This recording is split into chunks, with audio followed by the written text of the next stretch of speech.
Nonda binaka iti ko nga buwan na kalon si binani ko. Balakot sisu na iwalin lang kakeda nga.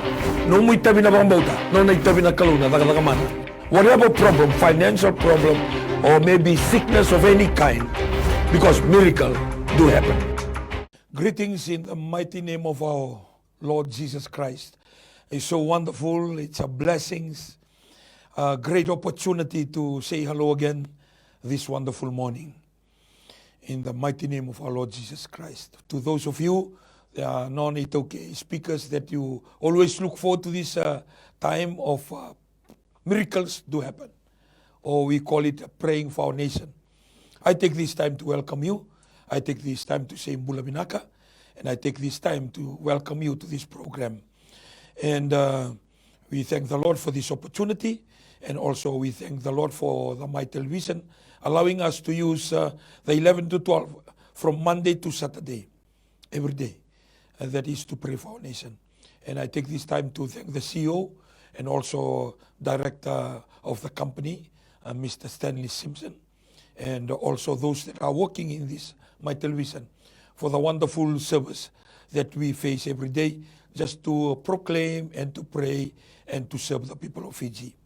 This morning, I take this time to welcome you non-Itoke speakers once again, because most of our prayer will be done in Itoke language. And we take this time to thank you for continuing to tune in, even though most of the program in the 11 to 12 is done in Itoke language. Autorito ko na ngono binanggo mo ba ambula tukani weekend turangan marama darubu na ngono lewa. Dambadi na nama kita lamay na ngono binanggo. And ang ngono bi masulaki saka lewo na ba binaka na no munindo sama tikumay. Aba binata tukani na no munindo kawai takumay na ngono binanggo. Masulaki nonda banua. Ura be lutaki. Na nonda matentu na nonda banua. Sanitin ka ba watalang kina na bi sogolo tu ba Kristo. Kanta satu na bonongo. Na may dina ta unitiko ni ngono turanga Jesu Kristo.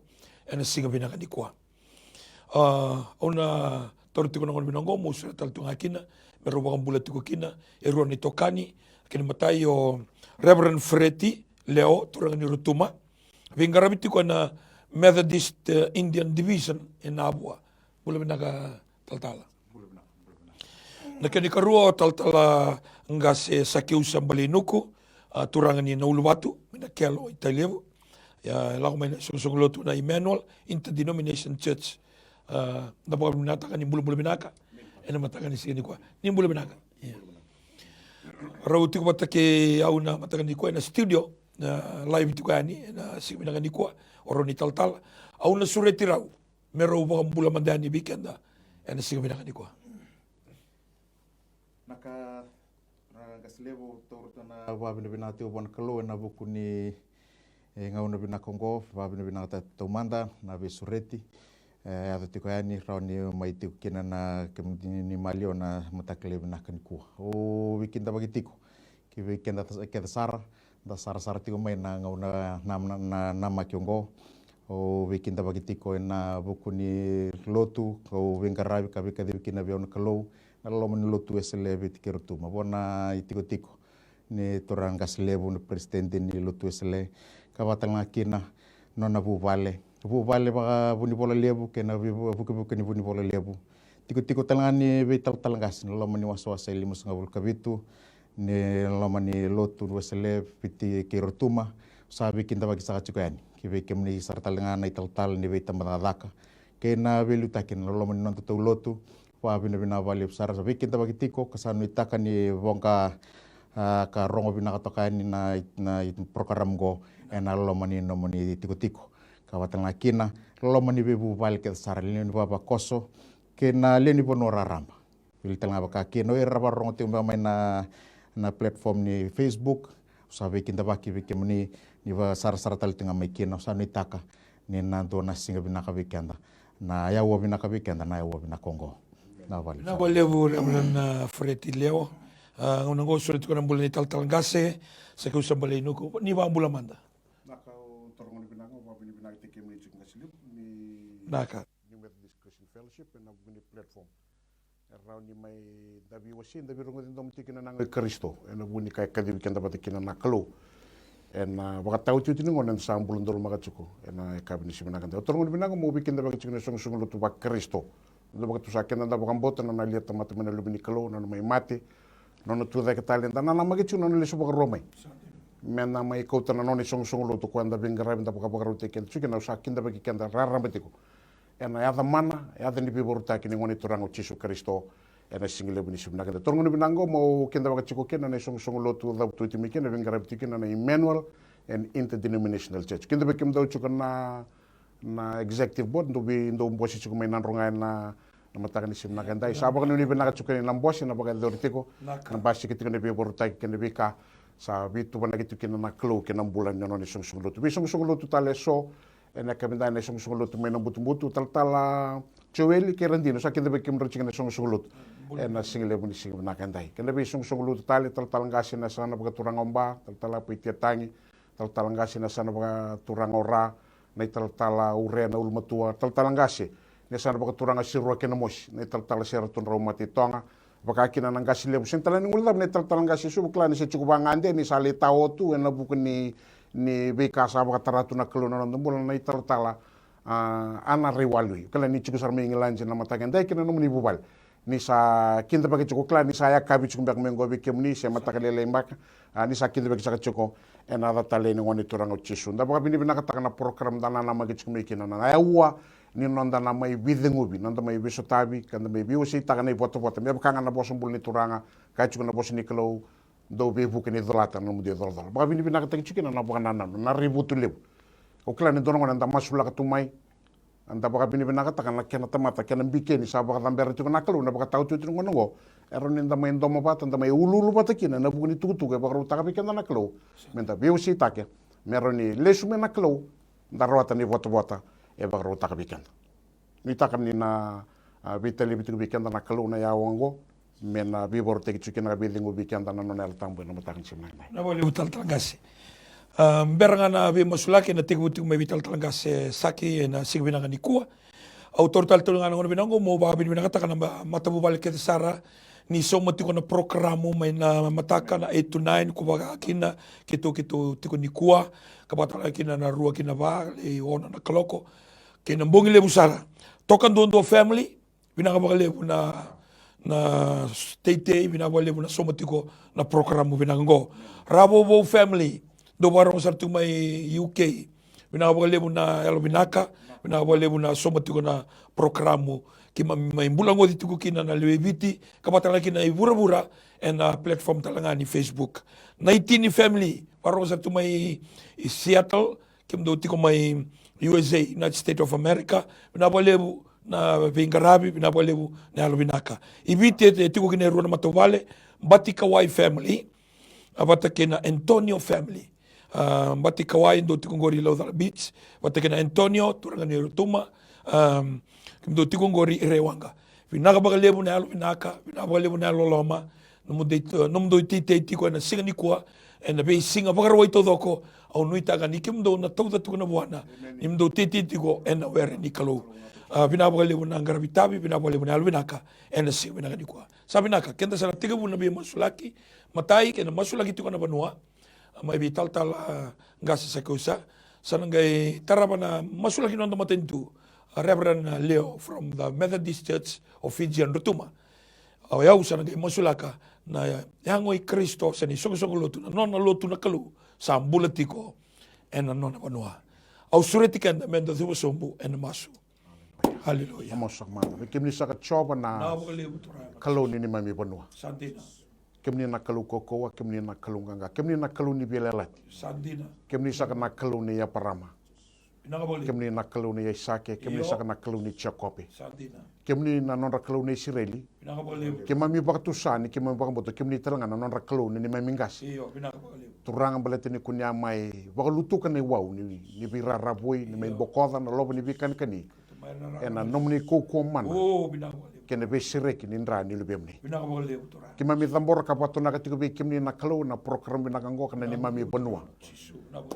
Na buno viti na kalau turanga na kena be ndele ni abu turanga na sana itin kaba turanga na sana te lebu na sana ba turanga o rewa na sana ba turanga o neta siri na sana ba turanga o launa no kalau turanga bakaun rabe buah maduata na sana baka turanga o kandabu serua na mosin nanronga na bosa na sana baka turanga o ra na sana baka turanga o mba turanga wiliki no rotuma rambi ki kio kim sala pe ta katambor be kemuni ene kabini singa binakan dai turanga le baka na non ra dingoma na ni mamingasi na lotu na ngono ya eran dua patakina na klo mesan dua ngana klo yang garabi turanga kimemi rongi tala no ataka na klo turanga na nonra dingi be kemuni era watona ki kena na bonua kena tamata na kena iau na kena ingoli turanga mesa bana mata be kemuni nei tau keni bula ena mataka ni simnani ko kem sa tambor be kemni na nugo kalau turanga na be tiki na keda sar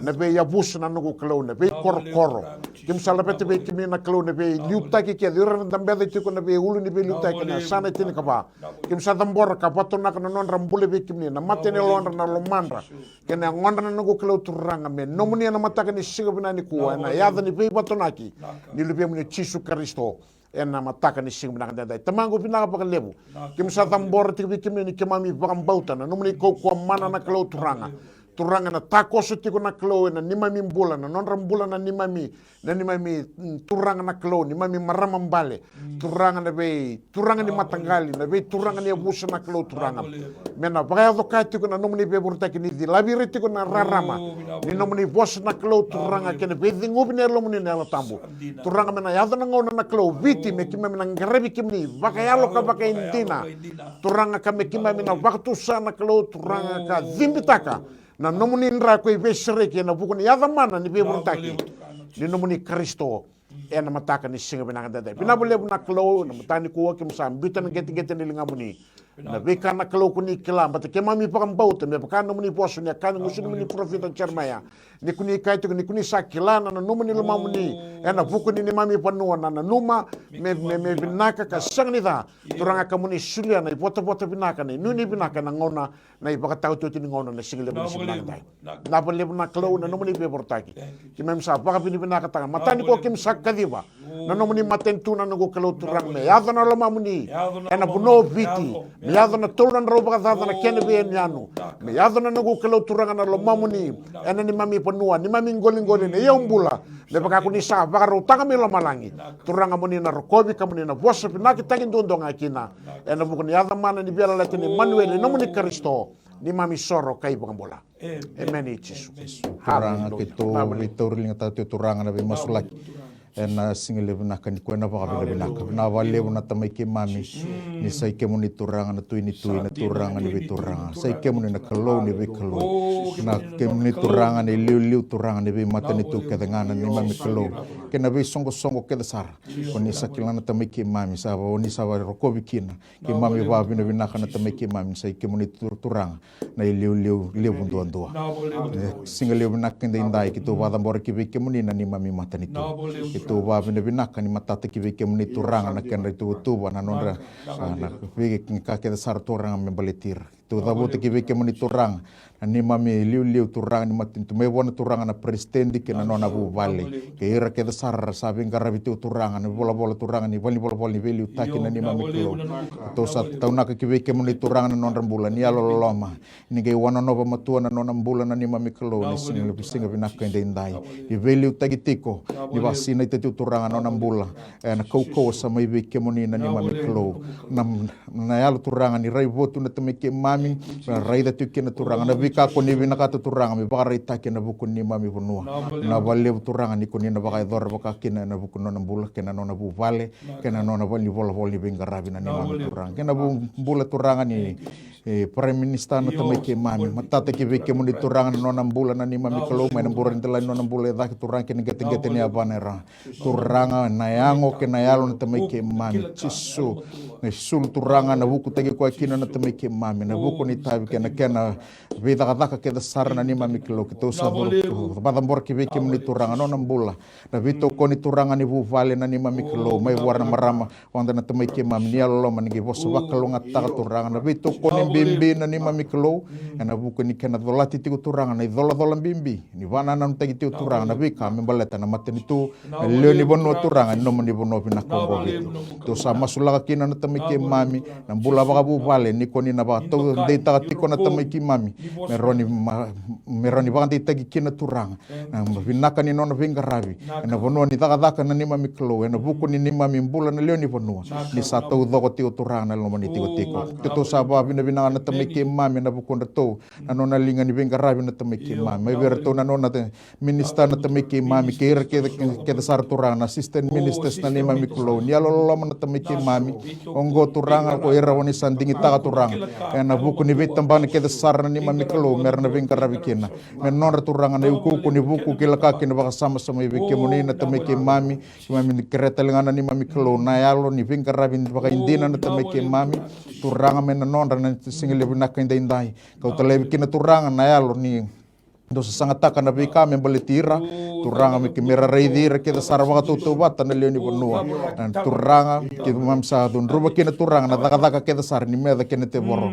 en del non bulan na ni mami klo ko vina ka tiki na membuta ko da ba mateka ba rusana bika vina ka men bolitira na leoni bonua ia turanga me bande ite ko ni sato takira sana ni mami kina turanga na bula roba kali besar itu ba bina turanga na buku ni bengarabi ver ke sar na bitamban matentu na biasa ni tin kabana ni mami klo oni sateba kira kina bina valeu na ni mami klo non dan dui volni vola na tamiki mami wir civil servants ke sar na tamiki mami nir na bengarabi tiko ena non ra garabi roba kan tu turanga leoni bonua me matata kina na tamiki mami kame bande tagitiko nin ron roba tu turanga na bula ni velu taki me do non ra bula na bengarabi turanga na ilum turanga ni viva ko ngataki ni kena sangai me baka ngui na bula ni leoni bonua baka ndundua na tamiki mami kitu ba bina bina takira rando garabi tu turanga na daka ni vimaroi vitango maki turanga na vibueti na ngauna ni rendre matai valu na ni mami klon tambani bula virtual medical services na tamiki mami tambana ni bokombuka ni yalo maturanga na vira rasa maroi na ni mami lawa ke ira rasa maroi turanga na ni mami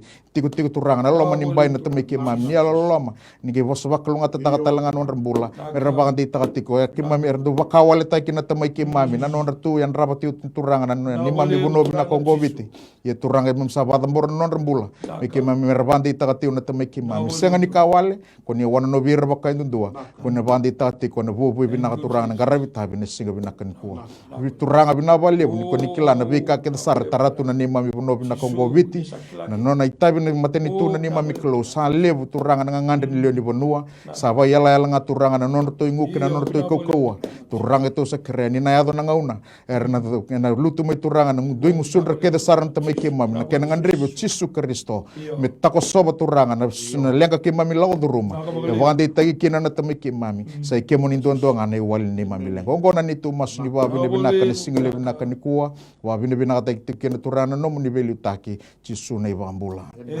Amen. Coba na ni mami kalau ke mami sama sulaka na nomuni lotu. Mina boleh buturanga na nomuni alondina. Mina boleh buturanga na nomuni kau na nomuni daga mana. Ke muni kabe pita na ndela ni batungo au na taraki na nungu isong lotu.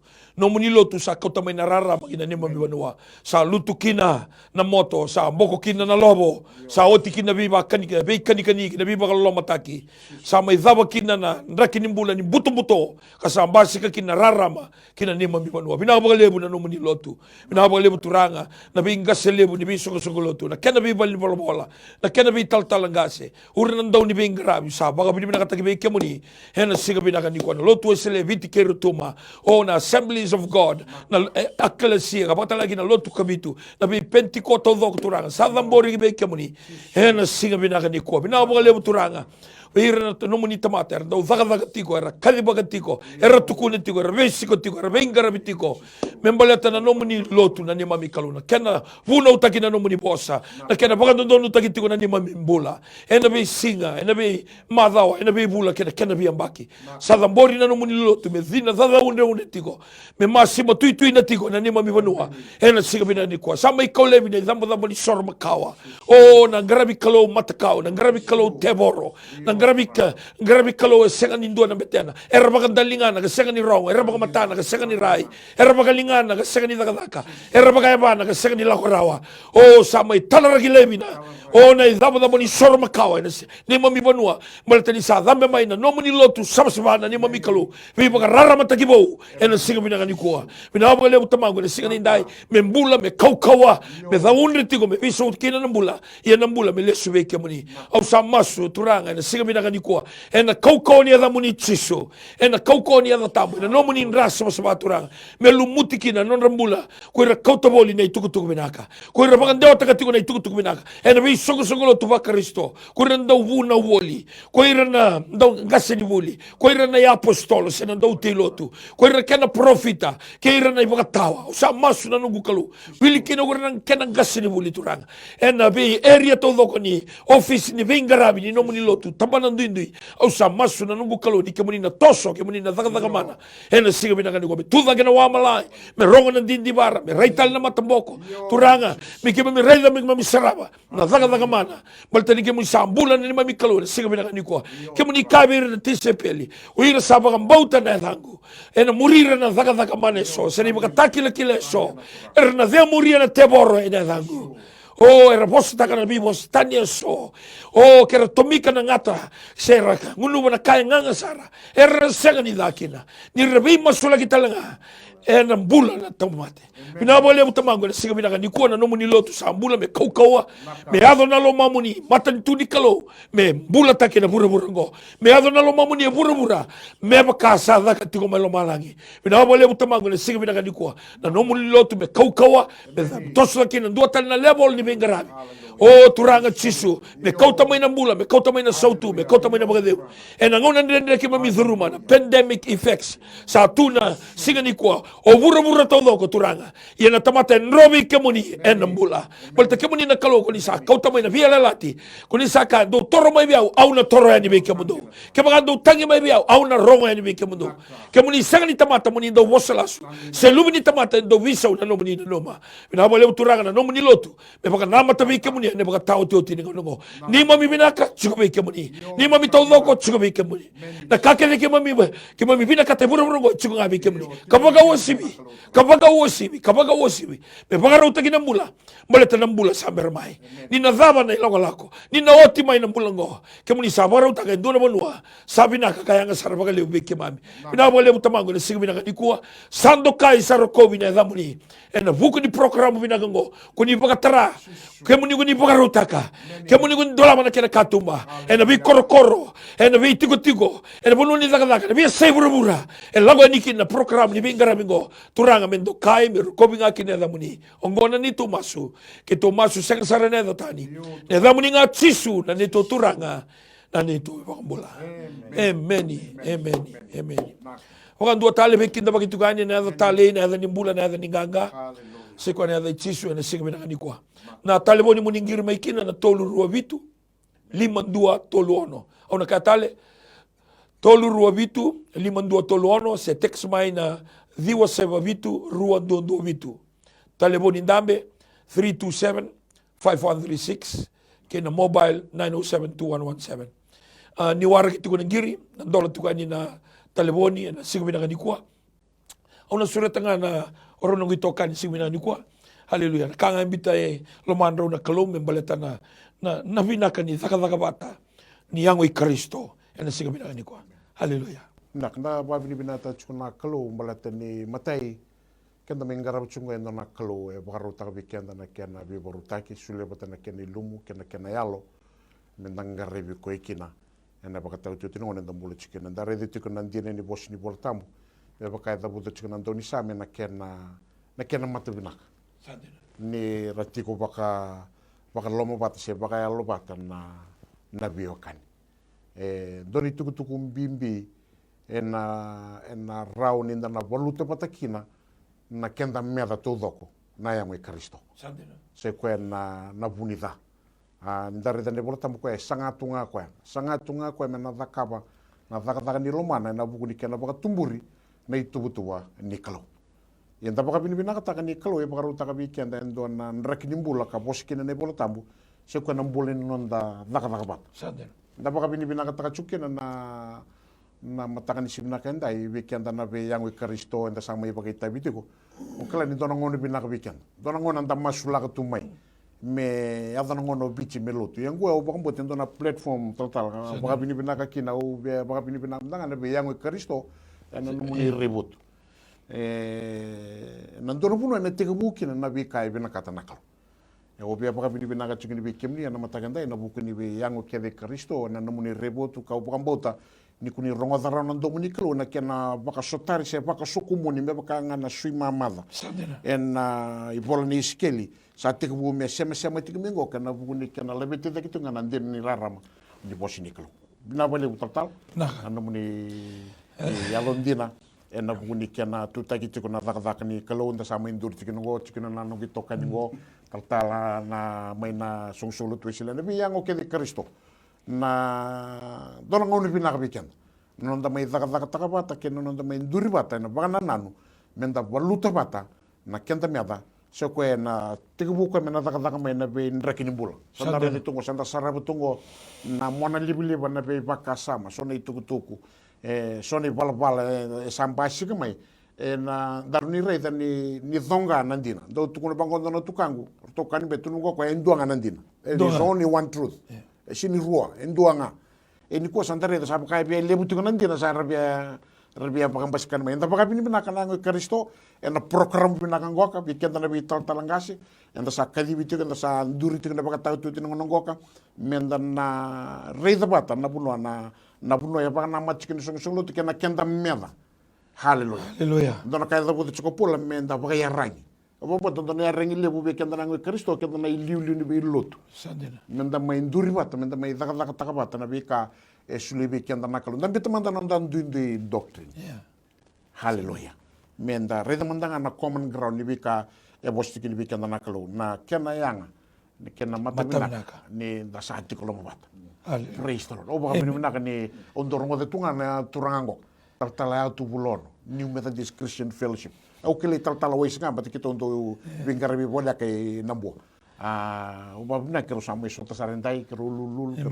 bitano kero bi rida na matan botu o tal Fereti na solo tu esele ngono binaka bikat ni roni bagarta na platform go andar me kala no nda so tu town nda bisi bitunga nda sega tu biklai kuna o Reverend Oris na Anglican ningon eleskini ken na me bagita pindu se barwai era ba giri ko stranga mai na ora Anglican Church Anglican gato no santo na kabinaka praise the Lord via una no muni ba madal tuko no muni tuko de reda na kenanga ge matabinaka kena buso ka Britania wonderful and marvelous kembali ke baka via reda na lutu chisu me wonderful marvelous me yanga ge binaka me yanga kinonda bula yanga na itiko kembali sana yanga me tiko na nonda local church binaka ya amen ia menda na numa tiko akenda lewe tiko ni ndona matawali ndona obwete mchukuna sega lutu lebu onge wari takatiko ke boka ya ndona tama tolu tiko na lubengo wingo ne keda ngore de nortu bimbatiko boka tama au na sega ni marutaka iya au na sega ni marutaka baltani reder tu na lubena ndona ngona mertundu patarokina ndindi nortu matawali yes ngona keda nortu sotakina boka ili mangana bimba lima tawasosa onge katiko nada mandare de tu mena kalu ni rede tiko na lubena era bi yang we Kristo me tiko na ndindi do mena ore do sa de ku batonga au ba bi na tura kasi matai kana no gumai tongo ngo evento nei tuku le toka veketo go belatana o yau au tal-talang tambata ini lo rain lo man itu wase na wasos ni India lo man lo tu sele o yau na itu tambata lele tok iya au ngona tarakina nang kirim ketu kini be musala ko mai baitabi awang lo matar takatiko se o yau ndina se ngambal sati ko talbe so tal option me ngirita me kerir to mertu mai iyo yang bel tangan sangir men itu tal ngaso sangay ke rumah sulah to ka beotin matakalingan singa tarap kirong ka intam ke rumah sumas ni rop cikin di boltam sarangan ni stiri waseba tikin itin ka ba maybe it was for a time such as this o sangay baka sa matakatiko ena bukun rambe kanalut sena bukunku Ia usa maindambe tongo usange vandita ka ena bukungu. O ia umandanga me umai reida na kena rirevina. Tongo ite mai sota tonga ka be tur toka na wain matangu. Di wakasa mataka toka na kena sama i tongo. Tu di sartonga na kokowanga ni masu kena lo. Ni reidi wata kena vika ngandrivi. Meroni tu doko kena meroni tarata tomana tunga na vika na vono sa tarara o tikoen. O tu na toka ni sa wakamu ni sa wili toka ni ni bubali ke debiti. Tana wali si sa chiko na bubali ke sara. Mbale on tiko na wali si rongo di tiko na tumumuni. Sa oni sa wakatu ni sa leo ni tu bubali. Ena visinga ke. Ya au wabina mena tuki na mbale tani ubandita kana bimbin ni non tamain tu wata. Au baka sama takatunga na choni wase tonu tikinetin kaon. For God so loved the world. Yo chisu sa may dakaba na nona lolomaya, for the world sa may dakaba na nona dakadak, mate na kauwelitay. Yo ivein no chisu na ngauna ni kuwa, me kikautan na lolomaya, me gitara na world, nagi reita mandanga o kenda tu mandanga ibiti, vin rakini bula sa tungo. Sangka imbikina, nda reita ni menda te vital mata kasi nadava na vika saya tu nonda ponua, vikava rawa sar nonda sa dabuta, na kudu na lamba na vika kenko daroni sa tu oleh satu kana ngeti-ngeti ngan minta sa minta tukuna mandanga men musunda. Iya, minta ke basa mata sena dava sa takaba na lut. Me na sota na vika kenko. Oke nda sana ken dui bosanga na nonda dui ban lut, kenan dui kanda dui garap. Yang dareda leilai. Santa ke binakata me rambai lev. Isana ya binakatiki na dua bata. Kami dono minta nagerede kina dono minta kaku minta bita lev na dono indo. Minta lako bata kede mai because every church is God has a purpose. Your kind of worship will suit some kind of people here. Ili wasinda na numitiko na New-Methodist to na sa rtuk tarira balev na youth. Sangkay na numito okay sanito kito nangas. Tinayon nita na rito sati ko na kenda ina kinabi matulog ket. Iyo sabo nga mentan dua bat. Mentan bita lebi na nonton do mentan kilatiko. Ento do mentan taray viti todo ko. Nawale butal tala ni emberanga ni masula gitu na teksa tungo. Au babi ni nakamandanga en bililu ni lotu. Presidente urkeda ni tal sala ko tumai. Ersa vivando ni sa tinga mai gura lilu ni lotu matay mandanga sa aureda ni baka indo nan raki baka lo malangi sa baro ta kana kalo ibit ni ko kito mi bositi ko bata indo nan gasilebu singa buke lulu ngetu ko ko na ni mamindu indo nan do nan ona sala wala ke misale bidati na kai wase ko na non da reda baka tani indo ni so lotu sala wala ko sa mai dati ko sa toso nan indo kina data. Iyo. Sa musu sarang amai. Sa baka sa may singa tu nang beten na lutu. Malta ni sati ko na yalo dae. Yan da baka binibina ka buwan na kalo nan raki baka lomalangi. Baka ruta ka tiko nan duan nang na laka go. Gay baka sudu mo mai so na raki ni baka sama bo. Mendare baka tito muna non de volta muni ndua nga nalo tambu. Ndua nga na kalo. Di na sar ni basika na tulu na area so na tamana na lubena na nalo tambu. Nda paka bina ka kina ni reda na kena mata bina. Ngomanda nga menda metiko e tolu nei taltala duin so lutu. Emene. Na singa buke lulu nda metiko na kasi lebu ni all nation. Nda metiko ndo nei taltala nga sini agofi. Ni ko sabi so tale. Madi tu siti mai ngobi so tale. Lako mai orto na gospel kerto na AOG. Ngi baka samantaka na TV lingo ke baka ndo bosa na TV lingo endo ni sala bosa mai. Iya, balta na reda ko ka. Reda na kenayanga. Kena mata binaka. Iya, ena tatar sar baga lebu bira sar tiko mai. Bira na leo ni banua. Aundo ka baga lebu ni daka bata na yango i Kristo. Ena sine na balinotia. Ena sine na balinotia. E baka nga ni olako nga may vitaleb, olako bi momo, olako bi nei. Iya, olako nga may ndo na matabali, ndo tar matabali.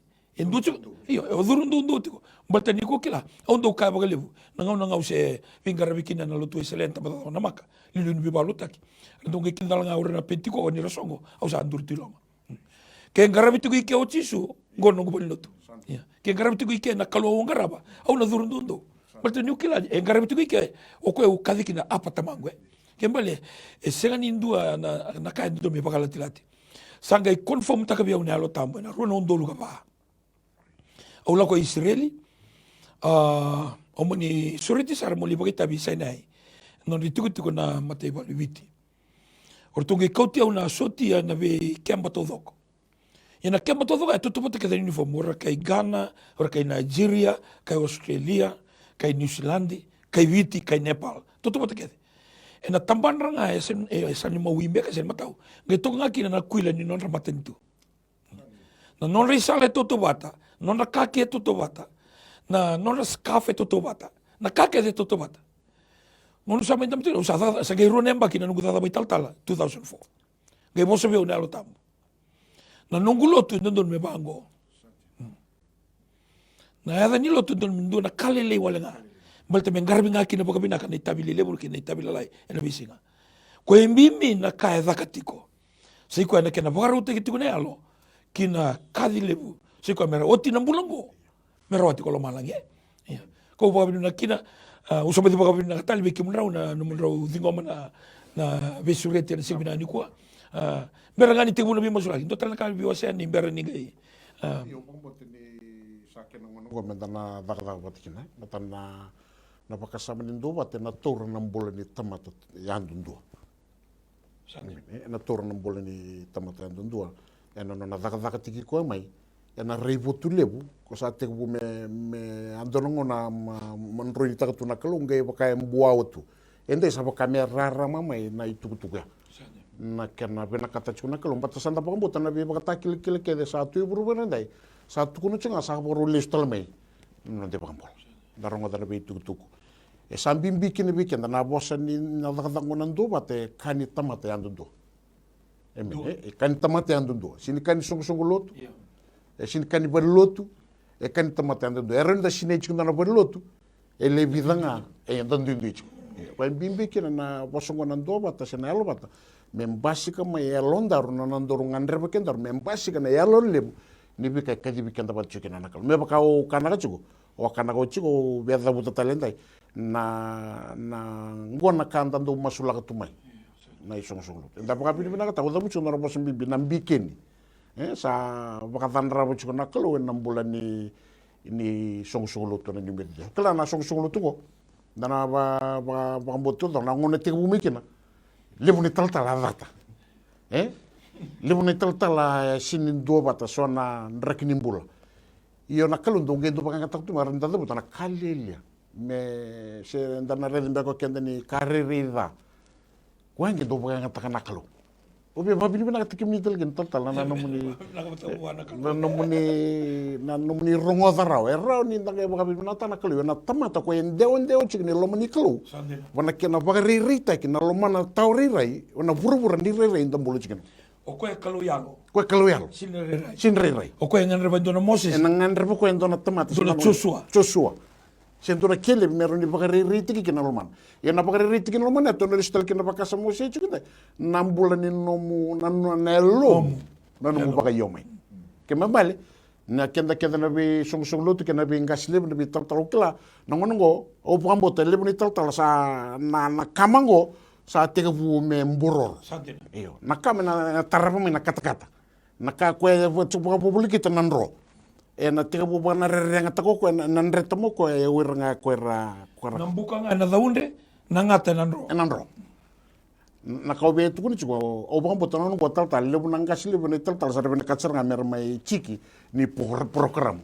mandam chuko berarti pambo ni satarando nu nakalo na nave ni yango e Kristo kan do le no ngona do tuno ko ka sambuto ka mbuto kono ni totule bakan do zari mai sono ndrego e o pambo na kaluna alta mo satarando no ko na nave ko ne baka sari berima na yango e Kristo me zari mbato do mai e na buku ni lomana ke me bale ngone zari mai kina na yango e Kristo ra sota mai e mena nga na nama ka kina na o sana talanga kando na tumbuta ka iyo ron gebat nga moro ron tumbu batanga mai ye bimbi ke nambule nondoro jingjing nambule nondoro na baka yeu chik ne londa e baka tuncho tal mata kende ndona jingjing da ka barada ka boir nangon sange ni kina nangir narol chik nondoro tukunal sange bidide ke nondoro bakasam e bina puno me baka nama tete ke ne tukungo e baka pinu bina kan sange jingjing ko dabuta chukuna tukuni al o yau sene sung. Ena division todo ko pigarabiki na Indian division. Menga me biro keda ni taltala menga inding. Menga inding. Bale kito kontek nga bi ko na taltala ngas ko bingara. Ko ni dulu. O ko nga inding ta kain dua. Dentro sa paru tena tukuna. Na yalo e binga ni tisra nga ko mainda baike. Na program na single bene. Mene kana no ba madal chuko ko na na dabut chuko na bosendai. E rei da chuko ko ni program go vi ko manda nga me rei da na mata binaka. Me pada butuh cengene tal gur. Ni wo cengana program ke sarang giri mo yon na lenlut. Batu kan tentang kata le bir nundi sung sulut ni rere de culon rital tal ne me pakai tai cengene bango. Batu ko rere sarra bu cuko biji todo. Sarra bu pura-pura. E kan vital no. Ni dan tambe batal ni siapa na elon da tuike. Ngona kai mata bina kakino ko. Amen. Na buna ko gay lutukina na ilum. Ni na lutukina na ilum gay zarembo ya ni kina screen kare tu. Amen. Kembali gura na bitu mene screen ngone na masukin na kembali ni tal. Ura na kamera ka bara zingo. Iya. Balta bune tiko kina na mata bina kare kena yanga kina kembali na bosa na lako ni ke yanga mata bina. Mata bina. Kembali na bava tabutu na tao na kaboro na bilingi. Balta ni sa tiko na kalu ngai ndewa. Iya, o kwa ngai ndewa ni ko ndewa. Dua na television, dua na Facebook. Praise the Lord. Na television Vici. Iya. Na Facebook ngai tari buru-buru. Na dua na maten tulen. Gue na program gue se takabanga o benihin. Sanjen. Se takabanga orto na tibian. Sanjen. Se ministry level. Se labu. Ora bagai labu. Yang gue ge bakatara na kalu ni tukuna ko osa tukuna oti. Na platform enongu, na television enongu. Na babako sinongu. Ni sa kain dua na kamera daka. Kembali ni tu ndabe tiko kito tiko ena nonal. O tako semental. Ko ko biar da buta chikina. Na baka pinipina ko sen na da buta talendai na buku ikime mena ital. Na nomni ronga da rawa. Ngai da na lomni muni baka iyo. O kla ni da buta chibikero na nondo to vital no chiko. Na tega bu ni program go a tega bu to nanjina non roba da lundo. Je vida. Wala ka ni 3/4 million. Wala ni 3/4 million. Yana nomni baka iyo. Saat ke pumeto sarmo, saat ko nga ndola ba. Yang ono sa ndola ba kino ko ya. Seka tu nila. Nila ba senga. Era baro ko tumina New-Methodist, era nakila. Seka tu nila. Ngono kitula ko nikina. Seka sa reda nga sa kila sa bonga misong. Ngai daga man nakalo. Yo o be tukuna tal, be tal ruwa tal. Ena warni daga man nakalo kya o nya warni ba yo. Yana ulutangan bimbi chukuna pakasama ni daga ba. Nonda baka iyo yang tundua satu na constitution ko embitu tu na kalo me daga tiki ko ikina na isong solotu meroni baka rei tiki kina sadena na loman yesanga nonduri tebe kenda be baka to bital nota chunga na mata bina kina lomina balatanga ni baka iyo o trata haleluya santa pa bina ka kina pale bana iyo sandar baka bina ka do nanganga ni maso do zabuta tiko no muni va madal tiko baka ngai bitalista me ondo ma turanga ngose ngono se lulun vi balo taki me un butu matani ka tumba me un sele vendua me un sele vendua da wero haleluya me un mateba vendua da uzuki me un sibi vendua da kilkeli me un matau vendua da kolomboka ninge vanga ngataki oni vanga ngataki koni vinda kata mi baka ni ngo tako sumantal o kala nangono ni baka ngataki kin mo matau mudu balata nangono ni ngai tega bunge mikin bongo ya baka sese boto baka buci sangai biba ngatari chuna kalu me ava me na baka tangen ngin ngo o be wase chubiken to ne lalu lep o bambo ni kalu e baka rauta ka ngona platform ni ndo tele na tele wo le be baka rauta ka chuna kalu me na tarekina nandoro banua kame tari burbure Ndra kini boleh dibibur. Anda pa na kina boleh buana turanga. Balta biro ko rembeka rasindola ko ilotu. Iyo. Urembeka ando sakatuna no rabanotu. Sebira era lutu tungana adana. Go indo na ngoni sala e thuruma saranga ni kina loma ni sitting room saranga. Amen. Ni ken tu vital no tingo soran tambe toka. Sangi yan mek mai munti toka.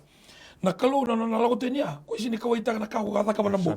O sa kawaita na mbula me bisa. Dentro non do vivo siti ngo. E burri ni mbula, burri. Endo na bilo ai bindo e via nguno. Endo na belitika kana bindo e via kana. Endo be kana ivandre ti bindo e maboa. Bim be ka ta si sa. Sa ko ta ona na sigana no. Kembali na nontu masu ni kuwa. Sana tatara sana kina. Ay mo ko bakila tiko. Na ilumu ko enrono tiko ko. Hallelujah. Ni upakai tabi na sin mataka. Ni upakai tabi na sin mataka. Ho labi na kata mo ko tapataki au. Na ilumu ko ta sopa ni kuwa. Balta na lumo ta sopa ni kuwa. Balta na kaya ko na samin duan rau. Tul sopa tul. Raida na kena yanga. Raida na kena matabinaka. Kwaya ni unanduri ni mataka. Me kendo tel na ilumu ni mataka. Ya mi se tiko ngana ilumu ni kuwa. Tu sana tiko na bimu sulaki. Dola tiko na taliboni tolu ruabitu 52 toluono ni ngiri mai turang marama dorboki no leo. Kaya baka ako sa ngiri mai taranga na screen gori. Taratonga na screen gori. Tiko bubi kento taltala.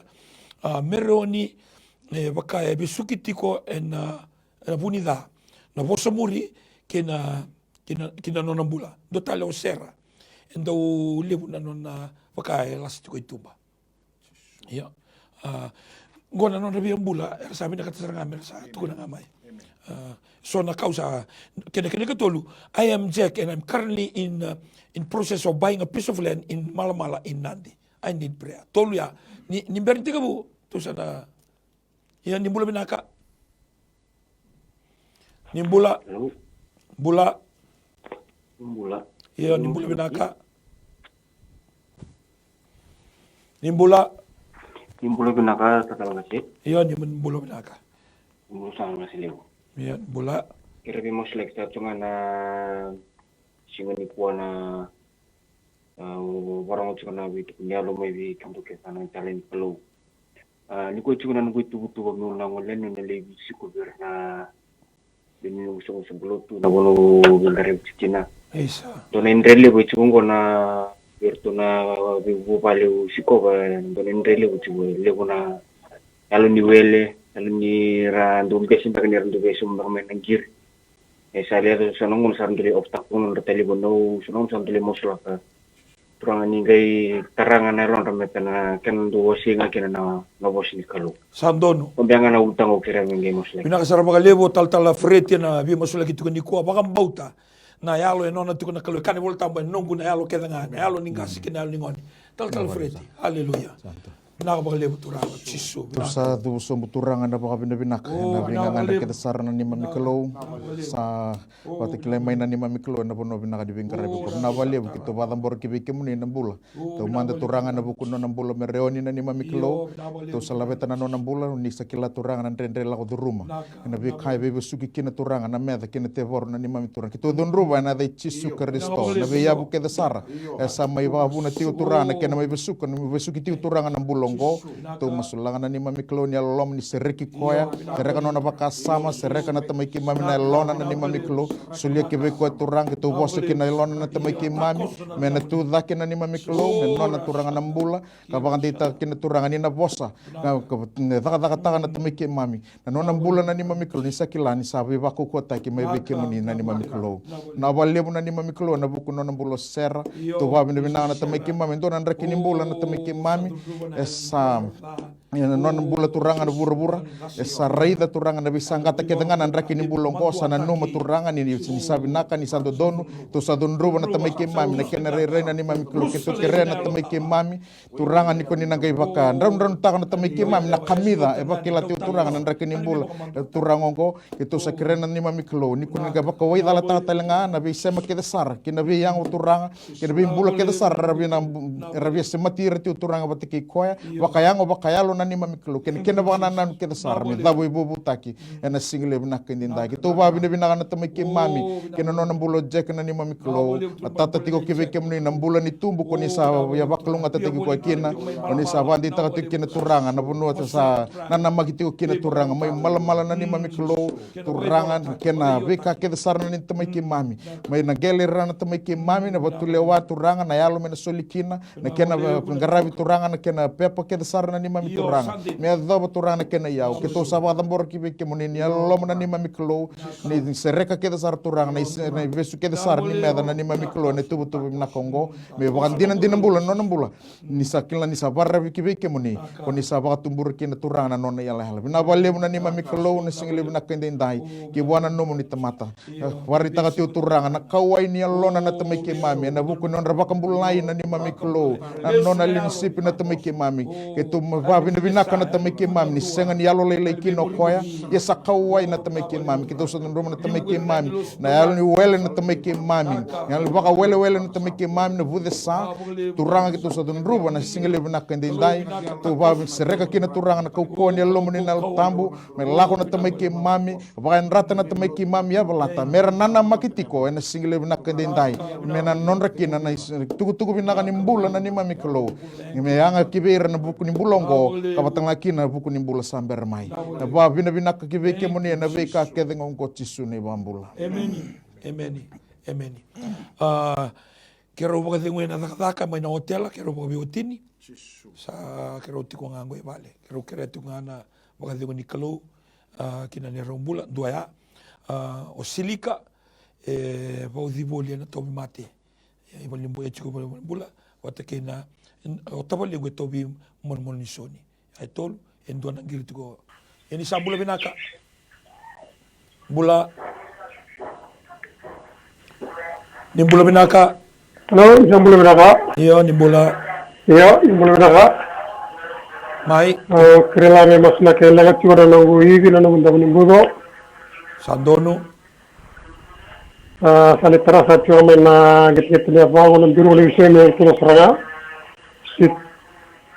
sandono tiwara sana tamongo la takar sandono pangambauta na kaloni o kaya na buni wai ni be buni wai tawo de masla na turan tatala na vale sandono binaka tal gas haleluya naka turang sisu na bole turang ya ni mbola kimni na kalu ni bela la bina bole turang na bengo na ke de dabuti ne zamuni kimni na ya baba na bole turang kim sakadi bona ya ni bi bakambola ni ya da chob rafa na ni mami bakambola na bole turang ni sarongo da tiko na be text na close da buti tiko ena mataka ni simna ni ko na senga ni daka turanga na tobi mate na nango kalau turanga sala bete be kimni na mataka endai kim sakadi bona ya ni bola na ya ni bi porte kamuni na takoso ena mataka ni simna ko tamango kimami bakapini binaka kana no muni posa ena marika na kena wasitin kono tikine tin kapitu la sombo kena luke na kena wasitin na tikine tin kadiwa Father, I declare and I decree that I have received power of the Holy Spirit, power to lay hands on the sick and see them recover, power to cast out demons, power of all the powers of the enemy, nothing shall by any means hurt me.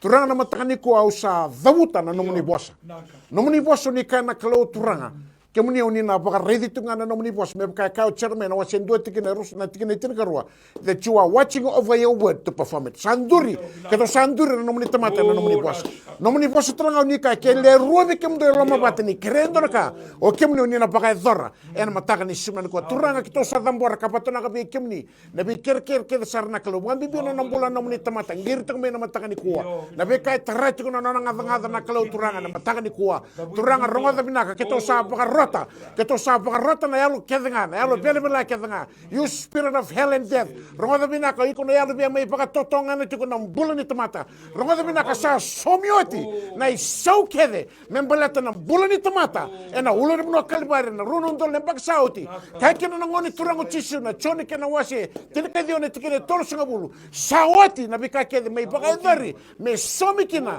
na isoni ndinau me paka dori kina somikina na isoni totongi valuti kena na ibanu keda sara me nonra kena na nganga o ira na lubiam ni na kalau turanga ra tangi tu mai ena mataka ni simna ni ko namuni bosu ni kaya kem do bakan do nga sa wa da ka dala tena dala bimbi do la ko mai ona baka du kem do ke to sandur na namuni tomata ena bu komuni ena mataka ni simna ko ke to sa bosu suruya na be mate keda sara ronga da bina ko na be mate kede iko be mai tako siti ko nonra bula na tomata ni klo o ira na bulbul ni klo ira sa bolio tena ndrai chisu ira mai somi be chisu na isoni na ramulai ena na warla ki baka tol sa bulu kadiwa ronga da tu baka suka iko na yali ke mate au sa tangu tuba na no ingaso na non rambula au sa vosa suru na no tuba au sa boreti ko sereka au sa zamra kiko ena mataka ni singa binaka ndai tamango ka sa kadiwa na ilumo baka rotaki ke to sa sereka na mataka ni kuwa veira saraba tiko mai na klo tonto tiko mai na linga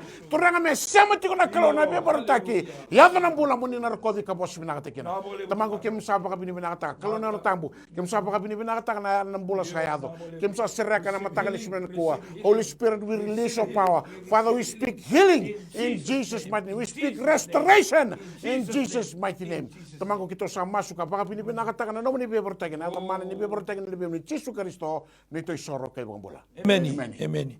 O Napoleoni bagaratagatiko do talaga na pagabina ka ng bulan ng tuta sabo sa rotale kama sulagin do nangona sabo sa rotale kinakilga tolu na lubengo rudi tobi matitiko na ng kidney.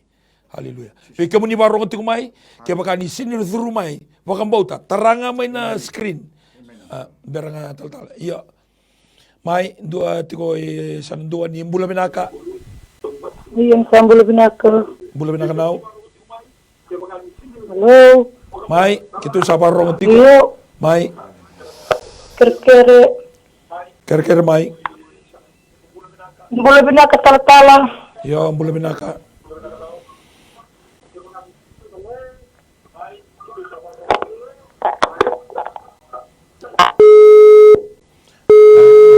Tulu ya, na Napoleon no me wangaradaka. Dona tangir mai sa bo sarau tale ke malaka ngalu. Wata ke rudi to matini kidney. Hallelujah. Na balebu turanga chisu, na balebu. Yes, avandi tagitik nga turangan ni sa muni turangan itu kini bulang, sa muni na ni mami klo na ni mami buni bulang. No muni voso ni sa kina na tamay mami sa rawi ke muni bambulay mami na be mati ke nga. Koyo ya turangan na habu ni mami bambauta. Na buko ni mawe turangan ni no muni ni pa ko na tamay mami na. Kena ko vela tay na ni mami klo, saya do kina turangan na be karaw ke nga ni bula ba kaya ngo ni bulongo. Turang kunisa bakilauti na ni mami klo. Kena yala turang. Kena idaba kunisa bakatabar na tumiki mam. Kunisa la kobauti. Itu sabar kini kibike muni. Turang na batakir na nguni halo na tumiki mami na buku ni linga na rawakan na tumiki mami rawkina na mbula. Itu sabar tambora kina turang na mbula sabak sangaratu turang na takadaka. Tu batambora na tumiki mami na kuni kile kwa ni kuni ukute kwa turang na soli. Kena buku ni takadaka na tumiki mami. Ena yang kibike kwa kuni na gitu na kena katumba na ni mami kulo ko ni bakarota kana yalo mena biding gomi to ba bina na tamiki mami ni na senga ni na ba ko ikina na ni mami kulo na be ka mena sutabi kina turanga na no ngandre na ba lebu na tamiki mami na bu kuni soli lebu ni bula na ba ta ke ker na tamiki mami ya do mai turanga na do na ngauna ie turanga na no muni ngauna binaka kuni ba to do ta kina turanga na bula from the crown of their heads to God right down to the soles of their feet kitu ba binaka na ni mami kulo sa ya do mai kina turanga na ba binaka na Biba todo ko tagi turanga ni bula. Sayang turanga min nomo ni na singli na pendendai. Sanu itanga na tamay ki mami ni bulo ya ko ni na baka ngataka. Mesa na bulat na tamay ki mami na tukuni alo tagi tiko kina na tamay ki mami. Nomo ni binaka kina nomo ni bula tiko. E na ngau na rendre ngo na tamay ki mami ni senga ni do na kain rendre be ki mo ni na mklo. Na bali telenga na tamay ki mami na buku no na bula turana nomo ni ngone alao. E bau di turanga no na bula na buku ni tu matin kid ni tamay ki mami. Sa vosta kina turanga ngada ngona ni mami klo turanga me tiko na baro rongo barong kina bosa ni mbula ena da chisu me seregi kina turanga na bau ke desar me na be ka ke desar me no weni ngona na tameki mami every balancing mechanism ni lomo no ni ngona na tameki mami to be restored na ni mami klo kina kidney na ni mami klo me na baka tagi kina na duruma na rani mbula ka baka kina basab sabatay na tameki ba mbula tagi tel kina na lewe na rana tameki mami me ado kina turanga na mbula sa may beke muni na wale turang na singa binangan ni kuwa Jisu na ibang bulan. Amen. Hallelujah. O kali tobi hemorrhoid tiko i bangarata taltunga. O kali o anga duru tiko ba CWM e lubu tiko na tebuso. Malmalu taltunga no auto e budi tiko na bane mawi. Lele talanga na ra dona kisile buto kina wanga. Wate ke Immanuel e mavoa e na buku ni zonga e na motoka. Tulia ke baka ni ba o teina ina mona wili kasarana no moskina o teina e melesu tale mai nortu vale ni o tingo rumada o baka ila kotu haleluya bermandanga tormanda dona ngiri ya nimbula binaka nimbula binaka ya nimbula binaka bula mai tukuna mai na kerkere ke tu saba rotiko yalo yo Misambula binaka tala-tala. Mai. Tataran da chungan ko kere Mai, kira-kira mai. ulam bulan binaka nakatunga mi maslakian na mata ka binaka ni kuha. Balta na yalo batu na yalo ko tala sa singi binaka na mata ka binaka ni kuha. Sandon.